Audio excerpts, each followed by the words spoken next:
Davening on Shabbos Chanukah.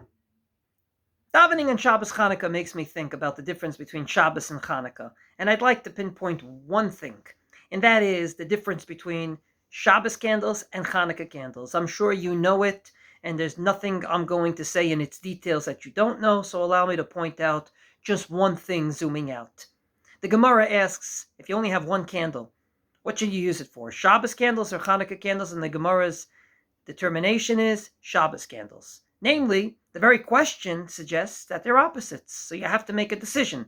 You can't use the same candle for both Shabbos and Chanukah, very much like we make Kiddush on a Motzei Shabbos, which is a Yontiv, in which we combine both Havdalah and Kiddush into one. These are opposites, and therefore you cannot combine one candle for both Shabbos and Chanukah. And the reason, I believe, is very simple. Chanukah is all about publicizing the miracle.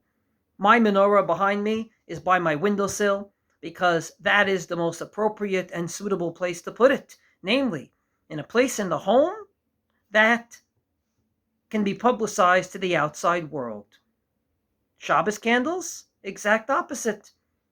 You shouldn't put it by the window. You should put it in the most private place possible in the home, either where you eat, preferably, or where you sleep.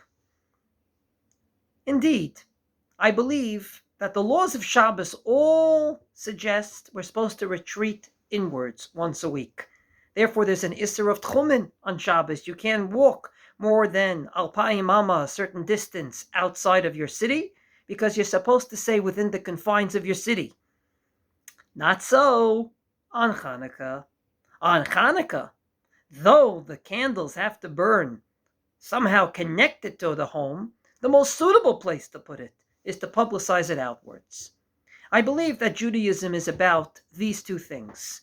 The Shabbos perspective of strengthening ourselves, our home, but at the same time, the Chanukah perspective of publicizing it outwards, of sharing the beauty of Judaism with the outside world. Indeed, when you go on a plane, I'm sure you've all heard that if, God forbid, there's a problem with oxygen in the cabin, there's going to be oxygen masks that come down. And it says explicitly, first put it on yourself and then help someone else. First put it on yourself, Shabbos, and then help someone else, Chanukah. Therefore, Shabbos candles takes the preference. And you should use that one candle for Shabbos first. And God willing, when you have two candles, you'll both help yourself as well as publicize it to others. Have a Chanukah Sameach and a Shabbat Shalom.